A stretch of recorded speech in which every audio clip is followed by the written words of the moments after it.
I was trick-or-treating with my best friend Kelly when we were 11 years old. It was one of those perfect Halloween nights, clear skies, a full moon, and just the right amount of chill in the air. We were having the time of our lives, our bags getting heavier with every house we visited. As we made our way across a small wooden bridge over a creek known as Winkle River, a black Jeep suddenly pulled up on the other side, blocking our path. We froze, unsure of what to do. The windows rolled down, and a man with a raspy, smoker's voice called out to us, asking for directions. "We're lost," he said, his voice gravelly and strained. "Can you help us out?" Something about the way he spoke sent a shiver down my spine. Kelly and I exchanged a glance, and without a word, we turned and started walking away as quickly as we could. The Jeep couldn't cross the narrow bridge, so we thought we were safe. But as we reached the end of the bridge, we heard the engine roar to life, and the Jeep sped off down the road. We were just starting to feel relieved when we saw headlights coming around the corner. An SUV barreled toward us, screeching to a halt just a few feet away. The windows rolled down, and inside were three men, one in the driver's seat, one in the passenger seat, and an older man with gray hair in the back. The older man leaned out the window, his raspy voice matching the one we had heard earlier. "Hey, we've got free candy in here," he said, grinning at us. "Come on, get in the car." We didn't need to be told twice. We turned and ran as fast as we could, the Jeep revving its engine as it started after us. My house was just a few blocks away, and I could see it in the distance, but the fear that we wouldn't make it in time was overwhelming. As we rounded the corner onto my street, the Jeep suddenly sped past us, coming to a screeching halt in front of my house. The doors flew open, and the two men from the SUV stepped out, lunging toward us. We dropped our bags of candy and bolted for the front door, frantically ringing the doorbell over and over. My mom opened the door just as the men were closing in. She pulled us inside and slammed the door, locking it behind her.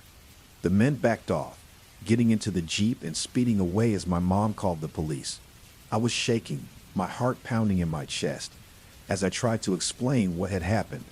The police arrived quickly and took down our descriptions of the men and the vehicle. They promised to keep an eye out, and my mom stayed up all night, worried that the men might come back. But the most terrifying moment came a few hours later when the police knocked on our door to tell us they had caught the men. The Jeep had been pulled over not far from our house, and inside were the three men, now in handcuffs.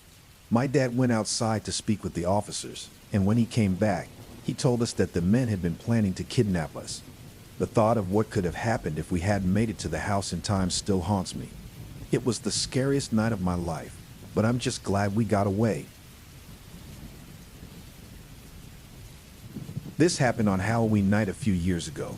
I took my 7-year-old daughter, Emma, trick-or-treating for a few hours before we came home. We had a great time. She was dressed as a little witch, and she had collected a ton of candy. After we got back, I made dinner, and we watched some TV together before I sent her to bed. Not long after she went to her room, Emma came back looking scared. "There's someone in my closet," she said, her voice trembling. I assured her that there was no one there and that she was safe, but she insisted, asking if she could sleep with me. I didn't want to encourage her fear, so I told her to go back to her room and that I would check on her in a little while. A few minutes later, she was back, this time even more frightened. "I heard something moving in there," she said, her eyes wide with fear. I heard things falling over. Now I was starting to get a little concerned. I grabbed a flashlight and walked with her to her room. I turned on the light, trying to keep things lighthearted. "See?" I said, opening the closet door. "There's no one in here." But as we stood there in the silence, we both heard it. A thud from inside the closet. My heart skipped a beat, and I felt a surge of fear. I told Emma to run to the neighbor's house and call the police, and she took off down the hallway. I yanked the closet door open, expecting to find nothing. But there, sitting on top of Emma's toy chest, was the neighbor's teenage son, Ryan. I grabbed him by the collar of his shirt and dragged him out of the closet, furious. "What the hell are you doing in here?" I demanded, but he just stared at the floor, too scared to answer. I marched him next door to his house, where Emma was already ringing the doorbell. When Ryan's dad opened the door, I shoved him inside. explaining what had happened. Ryan's dad was livid. He slapped Ryan across the face, then turned to me, apologizing profusely. He asked me to come inside so Ryan could explain himself, and reluctantly, I agreed. As it turned out, Ryan and his friend Kyle had snuck into our house while I was out with Emma, planning to play a prank. They had crawled in through an open window and hidden in Emma's closet, not realizing how far they were taking things. When I asked if Kyle was still in the house, Ryan nodded and I told Emma to stay with Ryan's dad while I went back to check. Sure enough, there was Kyle, crouched in the corner of Emma's closet, holding one of her stuffed animals. The sight of him sent a wave of anger through me, and before I knew it, I had him by the throat, shoving him to the floor. I slapped him a few times, then told him to get the hell out of my house. I didn't call the police, partly because I was friends with Ryan's dad and partly because I didn't want to drag Emma through the ordeal. But I made it clear that if they ever came near my daughter again, I wouldn't hesitate to make them regret it. After that night, Emma was too scared to sleep in her own room, so she stayed with me for a while. The next morning, I found a small hole drilled into the closet door. Ryan and Kyle had been spying on Emma, watching her as she changed clothes and played in her room. The thought of what they were planning to do still makes my blood boil. In hindsight, I probably should have called the police, but nothing has happened since. And I don't want to stir up more trouble. Emma is 13 now, and Ryan has gone off to college. But I still can't shake the feeling that I let those boys get away with something they shouldn't have, and I regret not taking a stronger stand to protect my daughter. My family and I had just moved into a large new house in Mississauga, Ontario, in an area called Winston Churchill.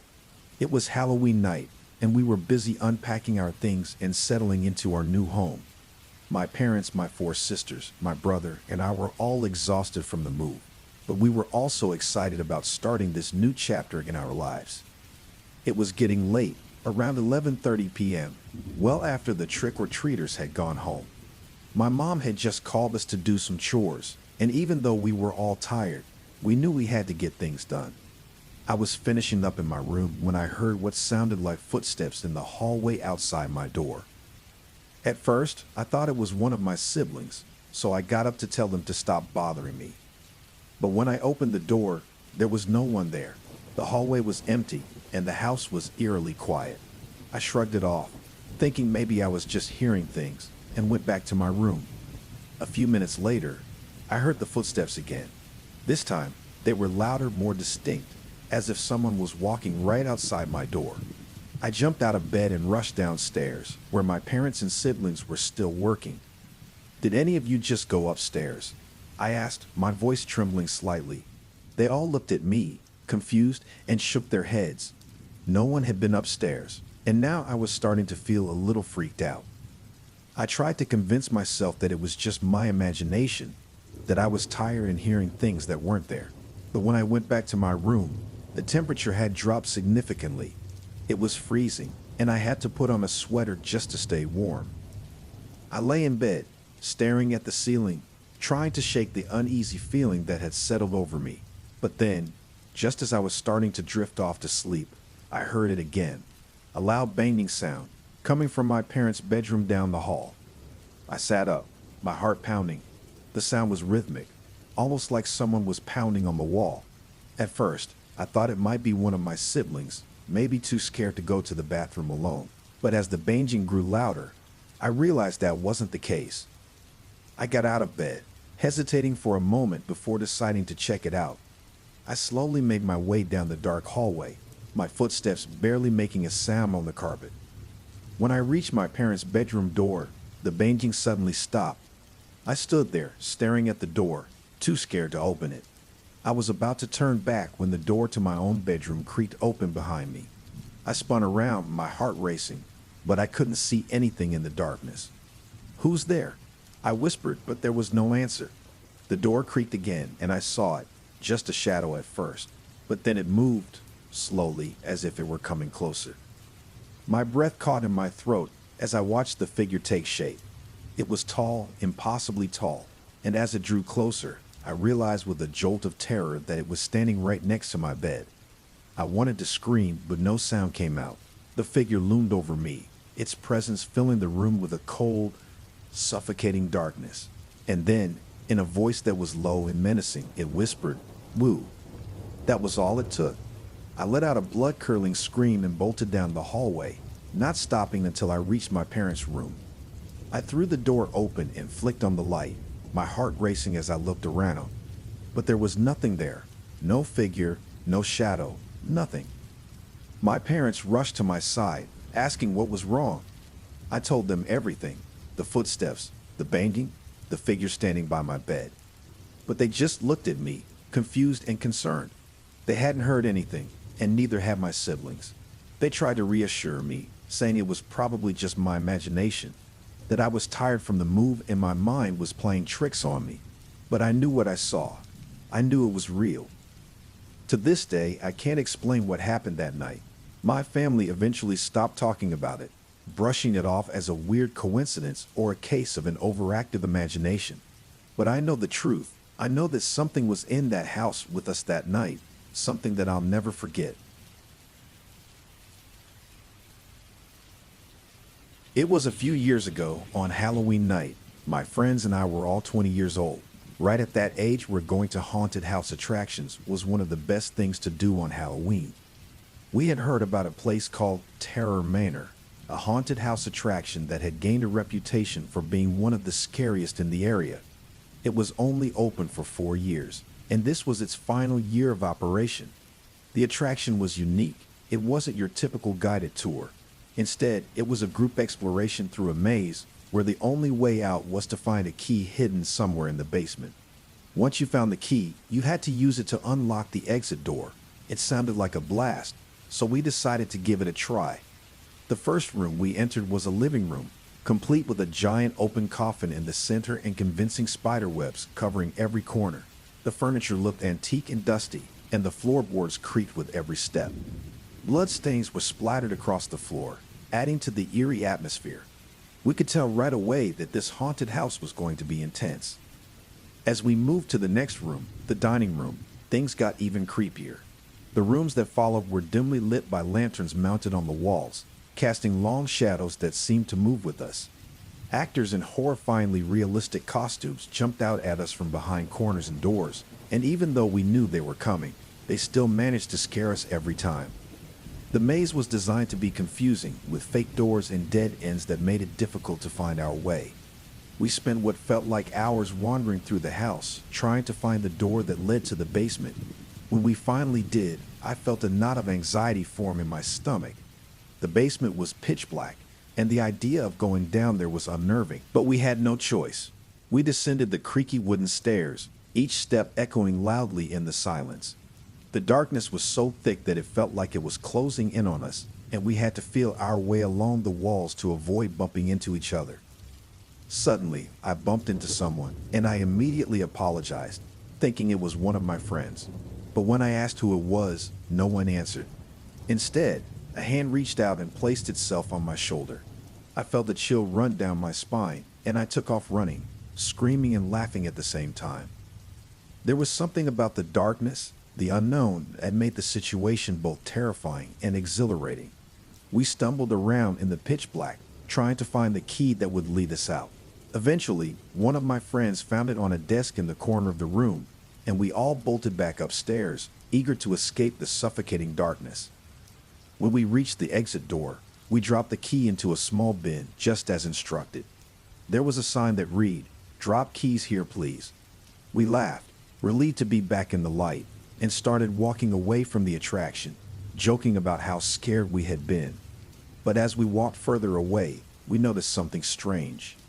A figure dressed in a black robe and a bloody pig mask had stepped out of the exit door and was following us. At first, we thought it was just part of the act, maybe an employee trying to give us one last scare.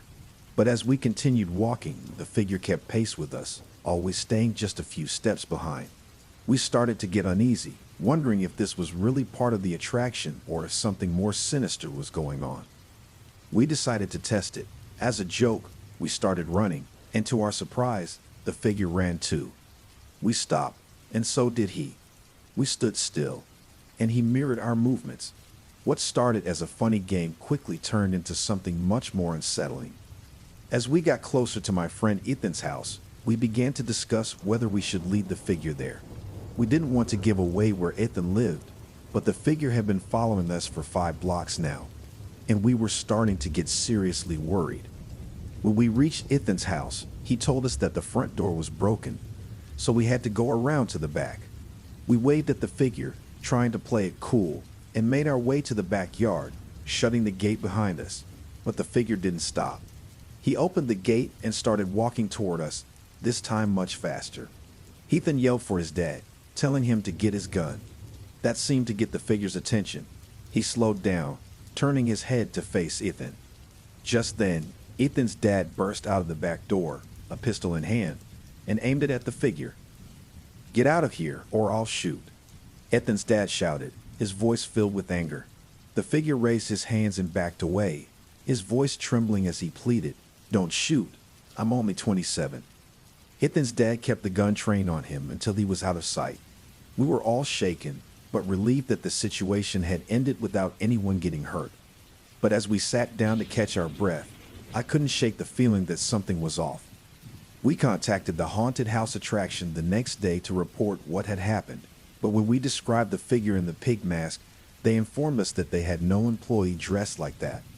Whoever that person was, they weren't part of the attraction. We'll never know who was behind that mask or what their intentions were, but the experience left us all deeply unsettled. It was a Halloween night that none of us will ever forget. Love creepy stories? Subscribe now and turn on notifications so you never miss a new one. Our email is in the description. Please send in your horror stories.